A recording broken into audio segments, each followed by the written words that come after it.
Hi, welcome to Tony's Quick Tips. We've been talking about how to give yourself the best chance of having people listen to you and then agree to take action when you have to try and engage with them on the phone.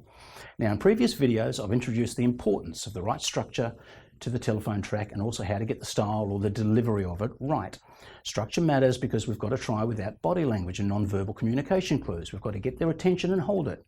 And we have to obtain permission and then quickly generate interest if we want them to stay engaged. And that interest has got to be good enough to trigger desire on their part, the desire to go to the next step, which is often the agreement to meet with us in person to finally discuss an idea. Now finally, we've got to wind it up nicely with a clear action or outcome from the discussion.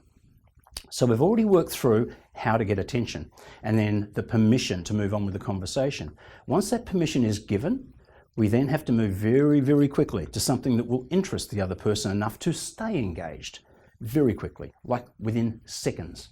Ideally, we get straight into the what's in it for me, because that's the conversation that's actually happening inside their mind at that moment. Why are you calling? What do you want? What's in it for me? So tell them straight up what's in it for them. Give them a reason to engage. For instance, I've been working with other business owners in your area and have been finding that we're often able to get them better insurance cover for the same money or save them money on their existing cover. If you follow that up with your value proposition, then you're giving yourself two very good chances of arousing their interest.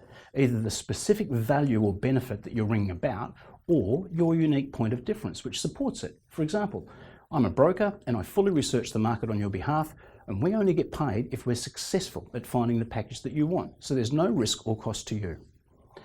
As we're delivering that part of the telephone track, our energy and our tempo should be up.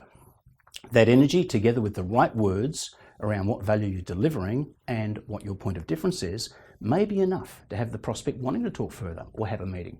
But there's one more thing that you can do to really make sure, which we'll cover in the next video, about triggering desire.